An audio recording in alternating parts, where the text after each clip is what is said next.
Welcome back, guys, to the Collectors with Cards Drinking Coffee podcast. I hope you guys have a cup of joe here that we can enjoy this beautiful Monday morning. Today I got a new guest, some would say a true collector, someone that I haven't had the chance to talk much to with one-on-one, so I'm looking forward to this conversation today. But today I would like to welcome Dizzle. How you doing, Uh, sir? Hey, what's going on? Yeah, so you're a fellow E4 member. That's kind of where I'm keeping my guests in line here. So uh, happy to meet you, it's Sal. Sal, Yeah. nice to meet you. Yep. Nice to We meet you too. thank you for doing this on such short notice. Um, Oh, of course. yeah, so before we hop into your current stuff, I like to get to know you better, get to know your story a little bit better, and I Yeah. know you've got some cool stories to share. So um, we'll just start like we start everyone. How did you get started with Pokemon back in 1999? Wow. Every time I think about this question, like it's there's so much. Like there's so much to talk about, so much to explain. Like 99, it seems like yesterday. Like I had to be, I can't even remember how old I was, but I was around 8, 9, or 10. It was like those 2 years were like the biggest for Pokemon for me. So like I remember I was just a little kid growing up in New York City, and all the kids at school, they were pretty much getting into it. Like I got in right at Red Blue, like right around that time when those were released. Everybody was obsessed with it, and it wasn't until these kids, so like lived in my mother's house, and these kids up the block from her, they were big influences on my life. Like, they're the kids that I hung out with all the time after school, and just things to that degree. And I watched them get into it more than watched the kids at school, and they were just heavy. Like they had everything that you could possibly dream of that was out at the time. They had all the like base set cards, they had first edition stuff, they had all the red, like all the games, the toys, whatever it was, they got their hands on it first. And I was always super jealous of them because I knew that like my parents were very stingy, and they wouldn't, get me things that easily if I asked. It was always one of those situations where like, oh, it's not your birthday, it's not a holiday, so Hmm. you're not really gonna get it. But eventually I did get a red version. And then from there, I enjoyed it a ton. It was everything to me. And then I started collecting the cards, which was another big part of my life, and I loved, going through all the different sets as they came out. But it wasn't until Gold and Silver where my love for Pokemon really solidified. Like that was the defining moment for me because when it came to Red and Blue, I felt like a follower. And like I was a kid who didn't have that many friends. Like I was a very anxious kid too. A lot of mental health issues that developed in later years. And it just didn't stick. Like it just wasn't something that I was mainly into because I felt like I was following. Right. Every time I picked a favorite Pokemon, I was like, "Oh yeah, I like Charizard." It's like, well, five other kids like Charizard, and when you're little, it's always like that fight where it's like, "I want to pick Charizard. No, I want to pick Charizard." Like one Right. of those types of things. So like, I couldn't adopt it for myself. But once that second gen hit, a lot of those people died out. It started to really like all of the real people who wanted to stay into it and really enjoyed it were still there, but they were a bit silent about it. And I felt I could actually adopt it as my own. So once I got my hands on gold version, like I was hooked. And all of the Pokemon from Gen 2, like that's my major love. Yeah, well, it You didn't know? help that they only gave us three choices. Yeah, exactly. Yeah. I had two older brothers, so I was following them. Yeah. Oldest to Charmander, of course, and Yeah. the second he got blue version, so having Blastoise on the front, he was like, "I'll take Blastoise." So Yeah. I actually chose Bulbasaur to start because I, for whatever reason, I felt like it was the only choice I had because they had the other two, even though I Yeah. easily could have picked whoever I wanted. Yeah. So I get that same sense of following for that first era, and yeah, same exact story of like I was silver version, and that just took it Yeah. took it away from me. So, I Yeah. mean, did you have any brothers or sisters? Yeah, I have one younger sister. Okay. And she wasn't really like it's actually funny, like she wasn't really into it, but Mhm. I was the kind of person who if we both got packs, I'd always try to get the cards I wanted from her and would just like trade her like the ones that were like cute or whatever because Right. she wasn't really looking at like the heavier stuff. Like I Hmm. was the Charizard, I wanted that, I wanted the trio. Um, and then when it came to Neo and everything, it was like I had to have my Typhlosion, Hmm. Meganium for Alligator. So like she was more along the lines of, oh, like Pikachu, I want those, and I'd try to trade her like, hey, take all of these Pikachus that I have and give me that. Which now at today's standard might have been a bad trade. Oh yeah, I know. Um, Right. so okay, you got through the second gen. Is that kind of where it bloomed, but also died for you? Did you get into the third generation? So that's where my story starts to get very intense. So I'll start it off small. Um, when third gen came out, I wasn't doing the cards anymore. I was actually doing Yu-Gi-Oh. Okay. Um, because it got to a point where I was actually happy with what I had, and I didn't really want to go further. And Yu-Gi-Oh came out. I was going into sixth grade at the time, and it was like it's more the mature. I don't want to say mature. I hate saying that, but it kind of was because at that time period, it's like you have Pokemon, which is like childish in the anime and childish in like the game sense to an extent. Like that's where it kind of goes. But then Yu-Gi-Oh hit me as like, oh, I'm getting older and this is a little more intense.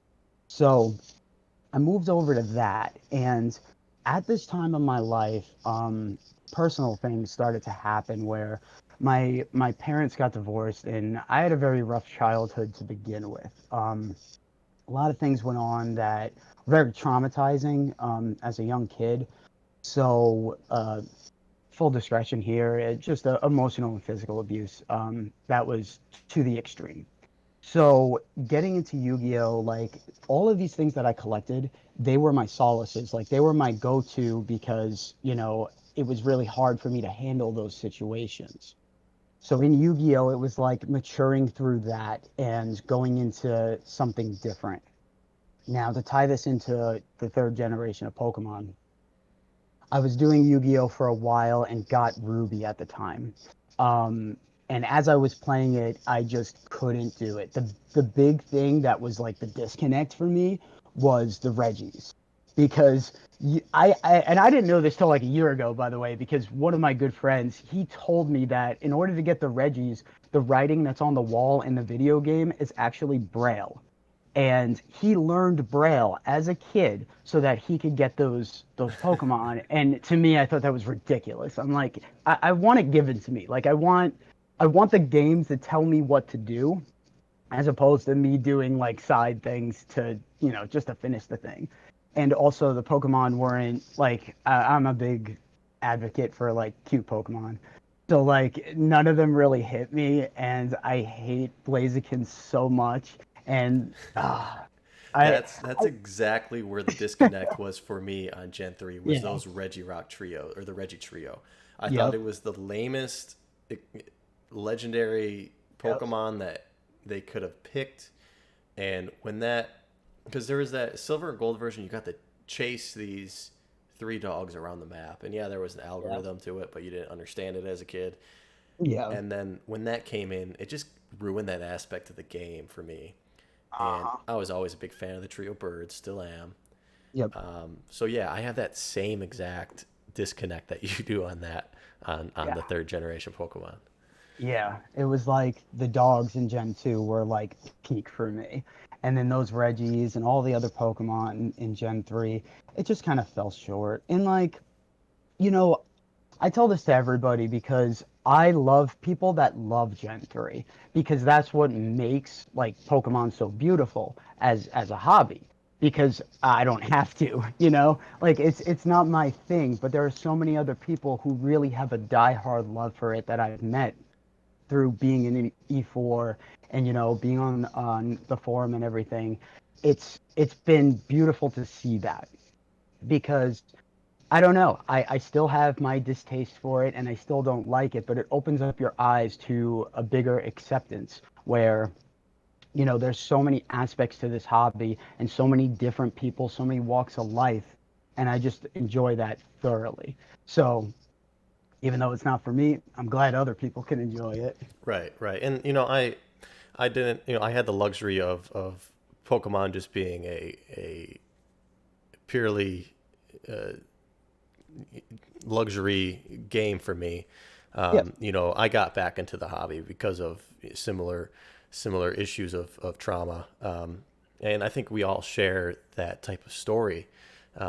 So it's good to hear that Pokemon has that Oh, yeah. powerful connection to all of us, and but yeah, I think that's a very that's just the standard move from Pokemon to Yu-Gi-Oh and then to Magic. I don't know if you got into Magic after that. That seemed to be kind of the even more Yeah. mature step, more expert level trading card Yeah. game. I did Um, I did I did some Magic here and mhm, there. Like it was more so Magic was weird because I only played it and I played it very sporadically. So like there was one time during that like Yu-Gi-Oh Pokemon era for me. Yeah, it was in there. I did once and then I did it again in 2012 because I had a bunch of friends who they were all into it and I was like, oh, let me go buy some cards and I just made a deck and played around. But it was nothing like intense. There wasn't like pack buying and looking into mhm. like the meta game or anything to that degree. So the card game for you, how far did you get into it? Pokemon, was it Gym Challenge? Did you get into Neo Oh, sets? oh yeah, Neo, Okay, definitely. all right. Neo was although Neo was my favorite, obviously the Gen 2 stuff, but I stopped around Destiny because and I have a really big unpopular opinion here, but Neo Destiny doesn't do it for me. As a Gen 2 lover, it wasn't the set like I didn't enjoy it as much as the other ones. And mainly because I feel it doesn't capture the second gen as much as the other three do. Like the Shinings, I feel like they were good in theory, but a lot of those Pokemon that have a prefix to the name were always like a turn off. I don't know why. It was just like, you have your dark and your light, and I'm like, oh, that's kind of lame. Yeah, I It's just, think just not for me. But also because the Shinings in general in Destiny were like it was split between Gen 1 and Gen 2 mhm, and their colorings were not actually shiny Pokemon. mhm, So it kind of threw me off. Whereas you look in Revelation and you have your Magikarp and Gyarados, two that were very prominent for Gen 2 specifically because, you have the Lake of Rage and right, Lance being there and all of that. right. So like that was the era where I stopped at, Well, if was right around there. Yeah, well, if you think about it, that set makes sense comparing to Gen 1. Yeah. Genesis, beautiful set, base set for the Neo. Yep. Going into, I think Discovery was the second set, Yep. similar to Fossil, where you throw in some of the other unique Pokemon like the evolutions. Going Hmm. into Revelation, which included I think Revelations has the best Hollow set with the Yeah. dogs and Ho-Oh, Oh yeah. For and sure. then Destiny was just kind of like this fourth man, like Team Rocket, where they already finished all the new Pokemon, so we have to recycle them and kind of create a new aspect to it. So the light and dark and shinings were added. So I Yeah. understand absolutely how you feel about that, and I think it does make sense. But you throw a shining Charizard in there, there's not much you can do. Yep. That's why people love it so much. That's the value. Yep. Exactly. Okay, so after that, you took some time off. What brought you back? When did you come back? How long have you been doing this for? Uh, Pokemon collecting as serious hobby, serious it's only investment. been it's surprisingly only been a year as of this September. Oh wow! Yeah, Congratulations! Happy only a anniversary. year. Thank you. Thank you. Yeah, I was reminiscing about that the other day because I was just scrolling through my phone looking at pictures of like all the cards I was getting back then, like when I first started back up. And I was just like amazed. I was like, wow, like it's been a year already and now I have all of this. Like I've built up quite the collection for just a year. Yeah, I mean, are you a Yeah. seller at all? Have you sold anything ever? I do on occasion when it's like something that I want to sell to buy something else, like Okay, that kind of a deal. okay. Like I can't really get into the aspect of like it's so much for my brain, like and my senses to follow all the different prices and buy up cards that might go up and then, put them on eBay. Like it's so much work and I I honor those who can, stomach that and do that kind of thing. But for me, I keep it as simple as I possibly can with Hmm. just I buy what I want and if I want something else and maybe I have extra something, or maybe it didn't actually fit a goal of mine that, I was thinking about doing, but I kind of don't want to do it anymore. Like that's the kind of stuff that I'll, move. Gotcha. Okay, so Yeah. yeah, very, very, I mean, just definition of a true collector there. Um, so what brought you in a year ago? What was most of the story is people come back because of evolutions or Pokemon Go. What happened a year ago that brought you into this serious So, collecting? so I'm going to make this a little bit long. Okay, Okay. please do. Mildly long. Okay. So I'm gonna go back to the time where I was doing Yu-Gi-Oh! Because a lot of this stuff all ties in together. Back to those mental health things and all of the issues and everything. It all started, I mentioned my parents' divorce. I mentioned that issue in my life, which was extremely hard for me to fathom. One of the things that was extremely difficult was, I was like a 10-year-old kid and I basically had to fend for myself. Like both of my parents, they didn't really want to take responsibility as parents. So it was really, you know, I was basically the kind of person who had to end up learning how to cook, how to do this, how to make it on your own. And, meanwhile, at the same time, be a 10-year-old kid and still have some hobbies. So while I was in Yu-Gi-Oh, all of that was going on, and it was really, really hard for me to want to collect because a lot of depression and stuff was still there, and it was so hard to just manage everyday life. And my story of getting out of collecting is one of the most heartbreaking, which I've told some people in E4 this before. Every time I tell it, they're amazed and they feel so bad, but it legitimately happened, which I wasn't good at the card game. I was just like I tried to stack a deck. Like I had the Exodia, which was like you draw all five pieces, you win the game. But because of that element of the show where they show that as the most powerful card, I wanted that because I wanted to feel some sense of what like self worth. So I made that deck. Went to my first ever tournament and I got railed the first round. Just got knocked out. So I felt so bad, and I tried. All the kids were much older than me, so I tried asking around. I was like, "Hey guys, like, can you help me like build my deck? Like, do you want to do some trades?" I had this one kid look through it, and he goes, "Not." Looks at all my cards and go, "No, these are all trash. Like, I don't want any of this crap." And I was like, "Oh, okay." And I said, "What about my cards for trade?" Showed him those. And he goes, "Nope, these are crap too. Like I don't need it, and I just want to play." And I was like, "Oh, okay." So I took my cards, I laid them out on the table, and I said, I was thinking of quitting anyway. So like, yeah, you guys can have these. Now, meanwhile, all of those Yu-Gi-Oh cards, I looked them up. They're worth a fortune now. Oh Excuse God. my excuse my language, but they're worth a fortune. And I was just like, you can have them all. I walked out of the card shop called my dad. My dad comes and picks me up, and I tell him, I was like, he goes, "How was the tournament?" And I was like, well, I quit playing. I gave away my cards, and he said to me, he's like, "Good, you didn't need to play that game anyway." Oh. So yeah, he was not very supportive of my card collecting or anything. Mm-hmm. So that moment really put a downer on the rest of my life. And there were many events that occurred moving forward of that trying to find self-worth through other things.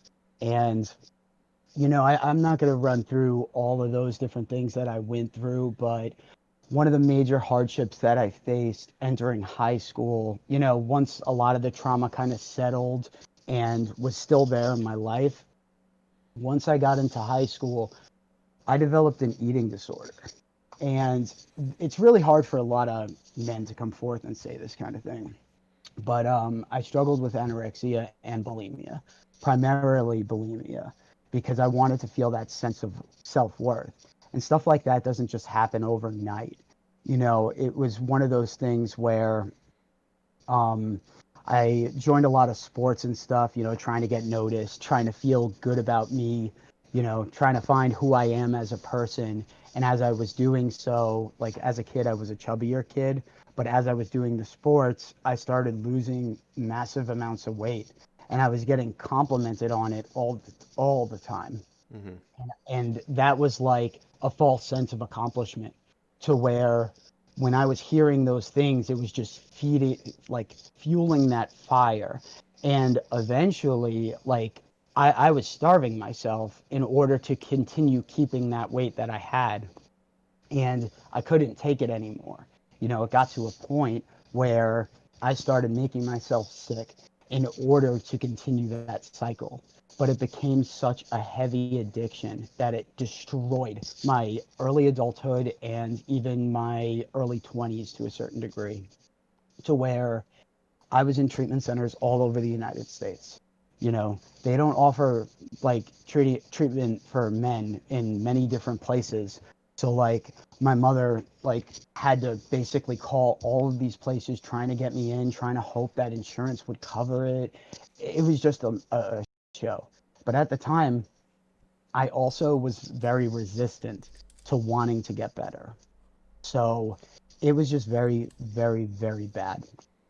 Um, to continue on. Yeah. So, well, not Yeah. to Oh yeah, yeah. establish this as a qualifier, but I've talked about this a little bit myself, where I struggled with severe ulcerative colitis, Oh, okay. and dealt with. I actually got my colon removed eventually, Yeah, a couple of years back, and yeah. that whole process was kind of the reason why I got back into collecting, finding my childhood, and Oh struggled wow. with a lot of anxiety around food. Now I know it's not exactly the same headspace. One of my past girlfriends struggled the same as you did, and it was Hmm. very difficult to understand, even myself having a little bit of a sense. So I really really empathize with that struggle, and and have seen it firsthand, Yeah, how tough that is. yeah. Just even saying the right words to people, uh, Oh yeah. and I mean, with my anxiety around food, trying to match that with their anxiety and their schedule, it's very difficult to find compatibility there. So, Yeah. yeah, I wow, that's a very very touching story, and very hard to imagine having to deal with, especially in high Yeah. school. I was thankful that I got through those, important years of people's lives where they're really finding themselves and putting together a mental, um, base. So I was thankful I got through the high school and college, although it's difficult for anybody at any time in their lives. Of course. It's Yeah. good to see that you're able to get through that, and reconnect Oh with yeah. Pokemon to help you through that, because I did the exact same. Yeah. And see, like that's the thing. You can generalize yours, and at the end of the day, it's all the same. Like as I've learned with mental health things, as much as they may differ in the behavior or differ in the symptoms or what is there, it's all the same. And that's one thing that, I've humbled myself on, because that's what'll get you by in order to connect with other individuals. Because, to go back in, back with that realm of me going through all of that in high school, like my solace through recovery happened. Um, I can't even think how many years ago it was now. I want to say around 23-ish when I'm 29 now, so Hmm. I don't know how many years that is. But around that time was where things really started to click for me, in the same sense of where you're describing right now, which is, being able to connect with others in that same sort of fashion, to be able to, realize that and not have shame in what I was going through, because I was very shamed by everything. It's really hard when, like, trying to explain that to, your friends at school and say what you're going through, and they're like, what are you talking about? Like, you're a dude, don't girls do that? And I'm Hmm. like, oh, Jesus Christ, man, like, how am I ever going to be able to admit to people that, like, this is what it is? Right. But I learned, yeah. Yeah, it comes down to those friends doing the research themselves and really showing that interest. Yes. Um, Exactly. yeah, yeah. And that was one thing that I ended up doing, was like I found ways to where I could explain it to other people so that they would understand on their level, because every person is different of how they'll receive the information. Hmm. So like I could tell one friend and they might react with, "Oh, you shouldn't be doing that. You should do this," or something to that degree, or Hmm. another friend might be really accepting. So you really have to play it on their personality and kind of just move forward from there. Right. It's You know. another deep understanding of how you were before that, and how would you take it Yeah, if someone was telling you. exactly. I found that same solace in being more public about it and talking about it a lot more. And Yes. although that's not the solution for everybody, and it's not even the solution for myself, like Correct. Yep. there's still senses of depression and things that come in, but Oh yeah. it's so much easier when you can talk about it and advocate for it and educate somebody. I have people now who come to me and ask me questions if they're ever feeling a certain way, or have someone in their lives that are going through what I went through. So just Oh yeah. having that, like, yeah, it's tough to jump that barrier of wanting to talk to somebody about it and be open about it, because something like as simple as food, as simple as going to the bathroom with my issues, like, it's an embarrassing thing. Yeah. It's a private thing that no that people don't normally share. Yep. And the fact that you can break out of that and normalize it is, I think, a huge step for anybody. Oh yeah. And like to be able to do stuff like that is like it's the most empowering thing at the end of the day, because like to look back at those years now at where I was, I'm so disconnected from it. Well, I'm connected in the sense of where I never want to go back to those realms again, but it's so intense to me to look at and go, that was me. Like, I mean, one specific story that always pops in my mind is there was a string of times where I was in and out of the hospital for dehydration, Hmm. because that's what happens when you do stuff to that degree. And I was going through one of my episodes of, buying food and, getting rid of it through purging, as they would say. Hmm. And I ended up having a massive seizure in a grocery store as I was filling a cart. And I woke up in an ambulance and they're trying to stabilize me. And I went back into another seizure, woke up in the ER, and I overhear the nurses, and the nurses are like, "Yeah, we don't think he's going to make it tonight." And I sat there and I looked at them and I said, "I don't give a just let me die. I don't want to do this." Hmm. And I ended up seizing again and then ended up in ICU. And I'm in ICU for 2 weeks. I get out of ICU and I do it again, because that's how bad it was. But looking back at that moment, I cannot believe I even did that, because it's so far from me. But to Hmm. be able to have that experience and to now possibly help somebody else who might be going through that, like, I would dedicate my life to that if I could. Because I tell everybody, if anybody has a problem or if there's something they're struggling with mentally, like any time of day, hit up my messages. I don't care what time it is. If you got to vent, vent. I'll be there for you. Because at those times I had nobody. There were times where I was homeless on the streets because I had no money, and I was just walking around aimlessly, trying to figure out what to do. And now I'm just, I'm here and I'm established and I'm back into collecting and I'm having a good time with everything. So like, I always want to be there for other people. Hmm. So to tie this back in and to wrap it all back around, me getting back into collecting, I was basically, for being away, getting treatment and all that kind of stuff and being in several different states and living in different places. I came back to New York about 4 or 5 years ago. I planned on living in California for the rest of my life because I loved it out there and I was doing well. I was assistant managing a sober living and, in my recovery and all of that. But my mother gave me a call one day and she's like, your grandparents, they're starting to get old.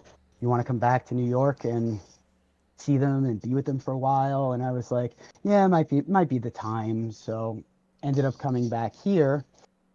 And things have been good. I've been going back to school trying to get a degree and establish my life there because, as I said, early 20s, late teens, I was still struggling with the addiction stuff. Hmm. So I wasn't able to do that. Yeah, I never really had that college experience. So I got into school. I've been working. I've met my girlfriend now of 4 years. She's been with me, and I didn't plan on getting back into collecting. Like it wasn't a thing. It was a fluke.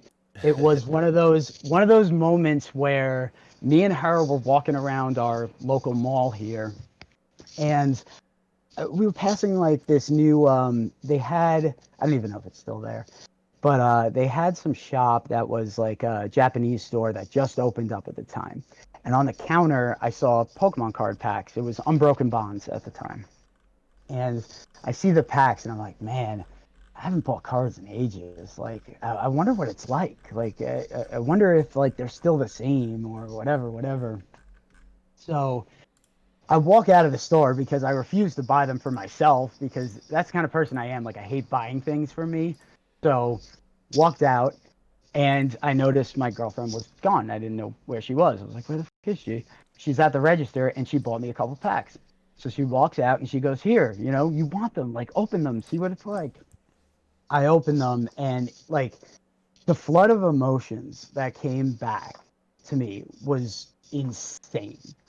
Like it was like just like a head rush. Even though there were new cards, like I could feel me opening up those Neo Genesis packs, like Hmm. getting that excitement, and I was like, wow, like I really want to do this again. I want to build a collection. And all I kept thinking about was I want my binder back. Because as I was explaining with the mental health stuff, in all of my travels, I lost all of my childhood cards. I have no idea where they are. And I mean, I had everything you could possibly think of, like all the Neo stuff that I have today. I had all of that. I even had a first edition based at Charizard, but that's a whole other Oh story. wow.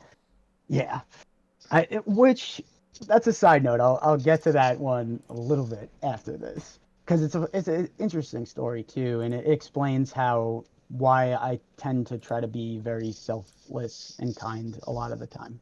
Um, but yeah, so she bought me those packs, and shortly after, I discovered Hidden Fates, and that was the set that really drove me into the game Hmm. because like it was so alluring, and the way that people reacted to Hidden Fates was exactly how I remembered, back in '99, back in 2000, 2001. Like it was that. I could see it. It's like you go to the store, the cards are gone. Hmm. Like everybody wanted it, everybody was after, they're chasing Charizard. It's like it's base set all over again. And like even though it was a modern set, it was fun. That experience of going to the store and buying packs and hoping it's there, like it was such a rush. And since then, I've been back in the game. Like another thing was my girlfriend also in helping me out to get back into collecting. One of the first things she did after buying those packs was she went online and she found a couple of Neo cards like Typhlosion 18 and a dark Typhlosion and bought them up raw and just gave them to me as a gift. And she's like, well, I know you want to get back into collecting, so here are some of your favorites.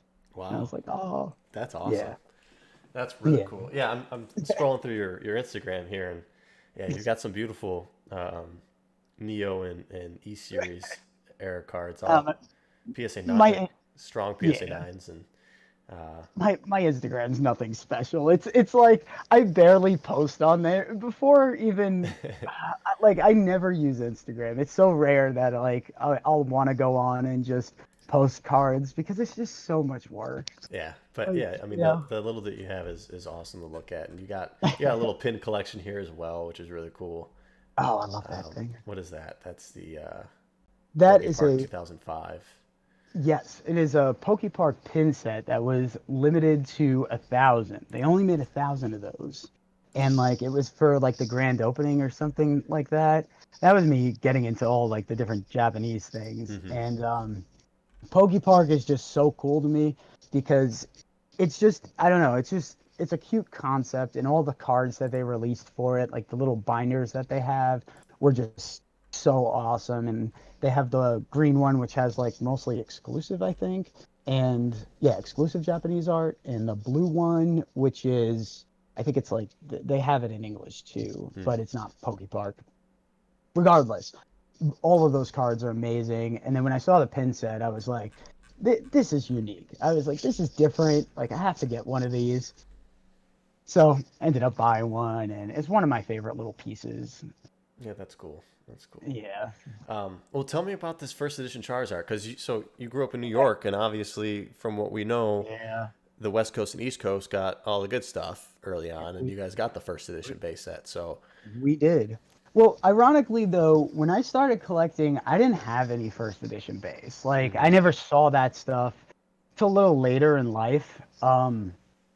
It never really appealed to me either because it's really funny. I used to always think that Shadowless and First Edition, I hated the way it looked. So I would always opt, like, I had a kid in the playground. I remember he's like, I'll trade you my Charizard for your Charizard. And it was Shadowless. And I was like, no, yours is ugly. I don't want it. I like my Unlimited. But the first edition Charizard is a trip of a story because it was my friends who, as I was speaking with all the things with mental health, I came back from one of the treatment centers I was in. The treatment center was in Wisconsin, and this was around, I want to say I was like 15 or 16 years old. And it was like the second day I got back. Actually, no, the first day. Yeah, first day I got back. Went over his house, and we were just going to go hang out or whatever. Went into his room, and I saw a bunch of Pokemon cards just lying on his desk. And I'm looking at them, and I'm like, dude, I saw the Charizard like in a top loader and a sleeve. It was beat up. Like, I mean, it had some damage to it. But I was like, dude, like, you have one of these? Like, where did you get that? And he had no idea. He's like, I don't know. I got it somewhere along the lines. And he literally looked me in the eyes and goes, you want it? And I was like, yeah, you don't want it? And he goes, yeah, take it. And I was like, are you serious? You want money for this? And he's like, nah, man. He's like, you like it more than I do, so you take it. You should have it. So I took that card and I honored that for so many years. And that gesture of just like, I mean, today we look at it, we see the prices just constantly climbing, which is just, it's absurd, but it's not at the same time. But to be able to give something away to somebody else because they're going to enjoy it more than you are, like, that's hard. And it really, it puts something, really deep inside of me to, every time I look back at that moment, I'm like, you know that's a true friend right there. That's somebody who's really going to be there for you, throughout your entire life. Now, the heartbreaking part about this is that exact friend had a lot of mental health issues too, and he ended up taking his own life in about, I want to say it's almost been like 7 years ago. So he committed suicide, and he was one of my best friends. I'm sorry to hear that. And it's, yeah, while I was in treatment, mind you. Hmm. So I was away in Arizona at another center when it happened, and it was, to this day, like, between all of my friends, that's one of the hardest things we all had to go through together. And I still look back at that. I still look back at the moment of him giving that away to me. And it just shows that like that gesture will present itself now for the rest of my life in all of my actions, because I want to be that same person to give back to other people, because that's what I feel is one of the defining things of the hobby. I feel that's where people connect the most. It doesn't necessarily have to be that action of giving away such a valuable card, but being there for another person, caring about somebody else, and going outside of yourself in order to help another is very honorable and valuable to me. And I will forever do that, as long as I stay in this hobby. And even if I'm not in it, I'm going to continue to do that. So, like, I just love things like that, and how Pokemon has really tied into so many aspects of, life-changing things for me. Um, but yeah, that's pretty much the No, Charizard story. that's an amazing story, and I think it's a great thing to talk about right now because I mean, as there's always been and always will be, and with the increased exposure and more people joining the community, there's been a lot of hate going around on Instagram, especially, and other social Yeah, media platforms. And I mean, although that's kind of taking over at the moment, and negativity is always, 1,000 times stronger than positivity, there's mhm, still a lot of good things going on that people aren't talking about. It's just yeah, the silent ones that unfortunately go unnoticed or just keep it to themselves, which is how it should be both ways. But yeah, the more positivity that can be shared in the community to show that connection between everybody is what we need. And um, even just like today, some one of my followers bought one of my hats that I made. Like, I had no expectation to ever yeah. sell a hat, and just like that support of someone wanting to buy a hat with my logo on it is phenomenal. Like, Hell yeah. you don't see, like, it's, and I'll I'm buy a trying to hat. share that as much as I can. It's just Yeah, amazing to me. It's so yeah. cool. So It's yeah, supporting another, for something that they're doing that they love, you yeah, know. I will say, I wish they weren't dad hats. I was looking at them like the dad hat style yeah. because I don't like the way they look on my head. I But I gotcha. mean, I'd still get one for support. No, yeah, I figured. I was looking at a couple different ones, but I wanted to keep the cost down, and I Yeah. think generally most people will figure out a way to fit, and it looks good on the Oh wall yeah. too. So, Oh yeah. For but sure. Nice little piece to hang up. Your yeah, fine art, ex- as you were doing the other day. which I do have more coming out soon. So keep an eye out. Nice. I will. Yeah, I'm enjoying doing things like that. So hopefully more people start to add on and spread the word on fine art of Pokemon. so what's something you're looking at now? What are you collecting now? I mean, have you dived into Champions Path? Are you still going Eh, after more Hidden Fates? What do you got going on? Well, after Hidden Fates was like it was fun for the experience, but I realized how much of a mistake that was because I kept talking myself out of getting the cards I really wanted, because that's a theme of my life too, is like as much as I'm like a huge positive person now who appears as very strong, which I have my downsides, which are I'm very, aggressive with myself. So in buying Hidden Fates, I was constantly telling myself, "Oh, I can't get any of those Neo cards," and I wasn't even looking at prices. Hmm. Wasn't even searching anything on eBay. Like I didn't use eBay till around, I want to say December. So like I started in September, and then around December, I was finally like, "Oh, let me use this a little bit more." Well, actually, no, no. I started using it October mildly, but seriously December. Hmm. So where I was actually looking at prices and learning how to do that. But I was, kind of mindful myself into not buying the things I wanted. And then finally I was like, well, as much as, Hidden Fates was fun, I'm not really attached to these cards and I'm attached to the other stuff. So I started selling off a lot of the Hidden Fates, which essentially paid for a lot of different things that I now have. So my first hit of completion was I wanted to do the legendaries from Gen 2 as they appear holographic in Wizards of the Coast.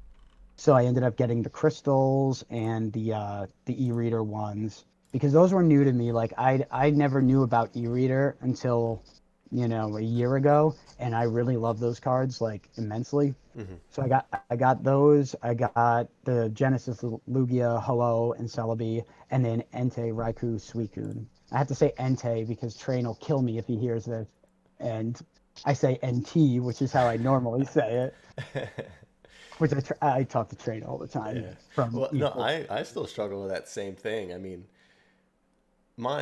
the Yeah, true love for me falls in opening packs. So I yeah, guess I'm still okay with putting money into modern stuff, but yeah, I'm the same way where I tell myself that I can't afford this, but instead I'm putting like twice the amount into new stuff, and yeah, it's just not doing it for me. I mean, it's not. I mean, yeah. the returns aren't anywhere near what they would have been, and Hmm. yeah, the opening's fun, but I could have scaled that down 90% and still had that enjoyment. So that's Yeah, something I'm still working on myself is focusing my goals and focusing my well, now this is a business, so focusing that and yep, that side of it too. So that's a tough yeah. thing to do. Yeah. And for me, it's not a business. And like I've thought about it. Like I've mulled the idea in my head because it would be really fun, but at the same time, it's a lot. And like as I was saying earlier, it's so much for me to take on that sort of I don't want to say risk because there is risk with it, but Oh yeah, a lot of it's risk. yeah, it's just like it's like a responsibility of a sense, like to be your own kind of like uh to be your own businessman and to hold up like a store and always have those cards constantly going and revolving so that you can bring in the income. It's a lot. So like I try not to look at that and I just have I look at the fun side of things, which is, Hmm.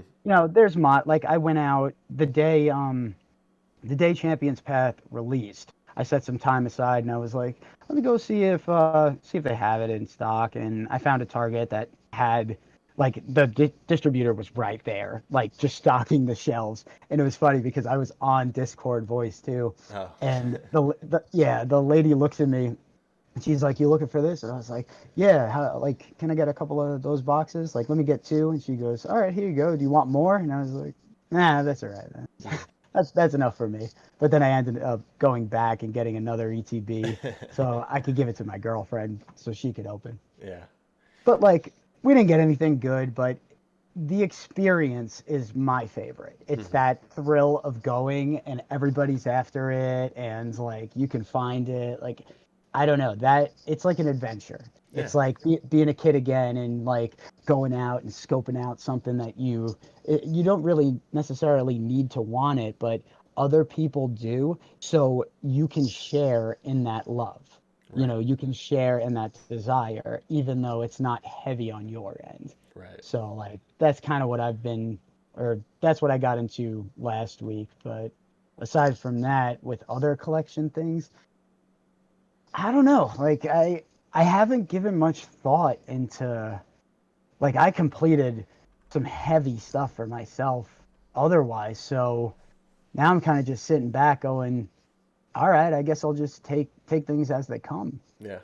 you Yeah. know? Watching your collection grow in value and waiting Oh for a new opportunity to buy something else. And yeah, it's yeah, like I'm also like if I have too much stuff, I get very I don't know, like it's I overwhelming. Yeah. yes, that's it. Yeah. Like it's too much. So like if I have too many cards, I'm like, okay, these are too many cards. I have to get rid of them. Like get them out of here. Like Hmm. just move them somewhere else.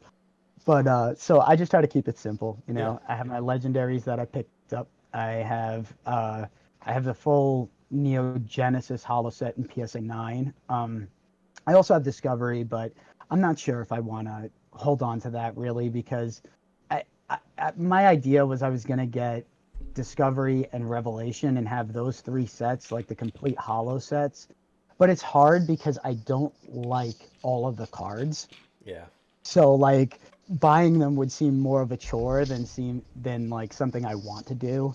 So like I'm kind of 50-50 on that one if I want to continue. But Hmm. Genesis is my favorite set of all time. Cool. So one day I would like to have a full PSA 9 set of even the commons and uncommons of that. Oh wow, yeah, that'd be nice. Yeah, I just to I have. I I've recently kind of been able to cope with like holding on to things that are extremely valuable. It's always stressed me out having just a bunch of boxes in wherever in my basement or in storage or in even in security deposit boxes. Like just having something like that, it's scary. Like Yeah. anything could happen at any point and it's gone. Oh And yeah. and I've been working on that myself. So holding on to some more valuable things and trying to cope with it and wait and be patient. Patience is Yeah. really the biggest struggle I think I have, even outside of Pokemon. So, Yeah. but yeah, it's Same. it's a lot of fun. I'm enjoying it. Um, Nice. but yeah, I mean that's something that I actually just sold a Neo Destiny First Edition box. I've been trying to get one for myself, but they're very very expensive. So I'm trying to Yeah. build my way there before they get out of reach. Because yeah, that's something that I didn't collect as a kid or knew even was available as a kid. I thought they stopped the card game, Oh, wow. and Yeah. yeah, just looking at them now, they're just yeah, that's where it really hits. So it's nice to share that with you. Yeah. Have Yeah, you for gotten sure. to? I mean, I see yeah with the pins. Have you gotten to other Pokemon stuff? I see you have a. Is this a sealed Pokemon Color Game Boy? Is this where like we start plugging my plushies now and all of that? Oh, that's right. You're the plushie guy. How many plushies do you have? Oh man, dude, I don't know. I have so many. So like, so as a kid, another thing, like I loved plushies more than I did cards. Hmm. Like they were such a love for me. I did Beanie Babies, like not as like my dad and my uncle, his brother, they were huge into like the I'm gonna make money off of this. So they would buy like the expensive ones, and I would like go with them when they were scoping out stores, and I'd sit in the back seat and go, "Oh man, I hope I get my hands on that cute one. I want that one," like that kind of deal. Um, so yeah, plushies have always been a big part of my life, but in terms of how many I have, I actually did because Pokemon has the line, the Sitting Cuties line, Yep. which is by far my favorite because they're relatively small, like smaller than average plushie for like $10 a piece, and they did the first generation and the second generation. So I actually went into it hard and got every Pokemon from Gen 2, including every unknown, which was the which was a hassle. I didn't really want to buy all those, but I was like, it'll look so nice, you'll love it. So I have all of those. So that's like what, about 100, 102, maybe something like that. Hmm. So I have all those. Um, then I have just random ones that I find and I like. Anything that's like related to Gen 2, really. Like the That's starters are my favorite. that's Like so many. Meganium. Oh yeah. Well, it's actually cool because I have this little organizer, like from Target. They have these cube organizer things, Hmm. and they're really compact and like convenient. So I fit them all right into the little organizer, and it's a great little display. I should post a picture of it on my Instagram one day, but it sits right behind my desk. It's great. Gosh, And then I have yeah, and then I have what was? plushies all over my desk Did too. they deliver? So did you order that all at one time? No, it was separate. Okay, I was about to Yeah, say that delivery would have been insane. yeah. It was all separate because I didn't know if I wanted to do it initially. Hmm. Like I was kind of 50-50 on it, as I am with most things. So initially I just had the starters, ordered a couple other ones like my favorites, and then I started going through it and I'm like, oh, but these are all my favorite. Like all of Gen 2 is my favorite. So I had some extra cards like when I was doing orders from Yahoo Japan. I had some cards that I didn't want to grade and I had doubles of, and I was like, you know what? I could just sell these and make the money to buy the rest of these plushies. And I was like, okay, I'm doing that. So sold them, bought up the plushies, and I actually had to do it in increments from both. Yahoo Japan and Pokemon Center in the US because I don't know if they're going to restock those, but a lot of them are missing on Pokemon Center. Mm. Yeah, So I actually, I'm scrolling yeah, through it now, looking at all the different ones. yeah, I had to piece them all out. So like you had your harder ones, which were at the time Umbreon, Espeon. Those were a little more difficult. Uh, what I mean, else? just looking at all these, like yeah, I want them all. Like even this Caterpie, it looks Oh, awesome. oh, that's one I still want. Yeah, I have to get that. I I have mean, to add that to oh, my it's list. out of stock. Okay, I know. I didn't even look at But these guys. but for people listening and for people who want to buy plushies, just go on eBay or Yahoo Japan and you'll find it for like $10 more or sometimes $5 more. Like Hmm. it's not too bad. There was also another website I used. I Wow. forgot the name of it. Somebody linked it once before. It's some website that like they basically get their stock from Pokemon Center Japan. Mm. So like whatever they have, that website will have also, and they ship to the US. So Yeah, they do look really nice next to the PSA cards you got. So oh yeah. that's a nice That was little. my thing too when like deciding if I wanted to start using my Instagram for Pokemon stuff. I was like, well, I have to take pictures of my cards with a plushie because I thought it was unique and I love the plushies sometimes more than the cards. So, Well, it's I like to definitely make yeah, that my definitely a thing. nice little aesthetic there, and I'm sure you have yeah, you got 100 and some posts you can make. So Yeah, easily. Easily. we'll see them come through. Well, Yeah. I think that was an incredible conversation. Me I'm too. really happy that you were able to share, uh, personal stuff like that, and um, I'm just For thankful I got sure. the opportunity to talk to you about it. I mean, Hey, that's what I use these for. People watch yeah. them, but I'm doing this because I want to get to know people in the Pokemon community and just have fun talking about stuff. So, uh, yeah, I really appreciate you coming on and such short notice again and doing this with me. Yeah. I think I'm going to be buying some plushies now because of you. Um, Oh man. but Hell yeah. yeah, But yeah, I appreciate you asking me and having me on just as much as you appreciate me having me on. yeah. Yeah, just Well, as much as you appreciate having me on. There you yeah, go. yeah, absolutely. Well, hopefully, again, anyone that is struggling with any mental health issues, reach out to your friends, your family, to me, to Dizzle, Or whoever yeah, or to whoever you me. want, and You'll we'll you'll see me in Discord all the time, the yeah, E4 Discord, just messing around. But if anything you want to talk about something, I'm always around. and And and if yeah. you're looking to support, you can go to Leonhardt's channel right now. He's doing his Nami fundraiser, which I think broke a hundred Oh thousand yeah, that's dollars right. already.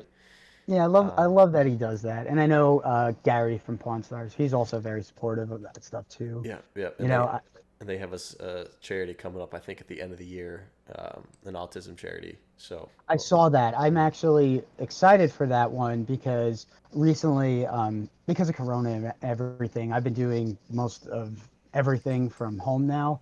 But I got a side job to get me out of my place because I can't stand it. hmm. So I got a side job working with kids with autism, Oh, and yeah, and my cousin is autistic, has been her whole life, and a lot of my family is very rooted in jobs and businesses that help people with autism. hmm. So I really honor that a ton, and I'm excited to see where that goes. Yeah, that'll be good. I mean, I actually didn't. I watched the show to get off track here completely. I watched the show Atypical on Netflix, Oh, I and never heard of it. um, I don't have firsthand knowledge about autism or have dealt with it with family Mhm. members or anything. But I felt like that show did a good job of educating people like me on the just Nice, the struggles of it, nice. daily life stuff. So yeah, that's really cool. I hope that one day I can get a little bit of a nice outreach and do a Crohn's and colitis Absolutely. charity thing. So I'd maybe I'd be eventually. I'd be down. I'd be down to help out with that. I've known people who actually have gone through that too. Hmm. So, I've heard it's horrendous. Like hearing the stories, it's like I just I feel for everybody who've gone through, Yeah, it's not intense hardships like that. not fun at all. But Yeah, hey, we're here today. We're living. We're exactly. collecting Pokemon cards. We're having a good time. So Right? We're just having fun, a couple of people just doing what they love. yeah. Well, thanks again. Make sure everyone listening follow the Diz on Instagram so we can get him to post some more pictures of his Uh, plushies. all Um, right. Yeah, I might. We'll see. and I appreciate all the support, guys. Please subscribe, like, comment. Let me know if you have any requests for future guests. So, um, yeah, that'll be it. Have a Yeah, good one, thank Diz. you. Thanks again. Take care. You too. Mhm. All right. For sure.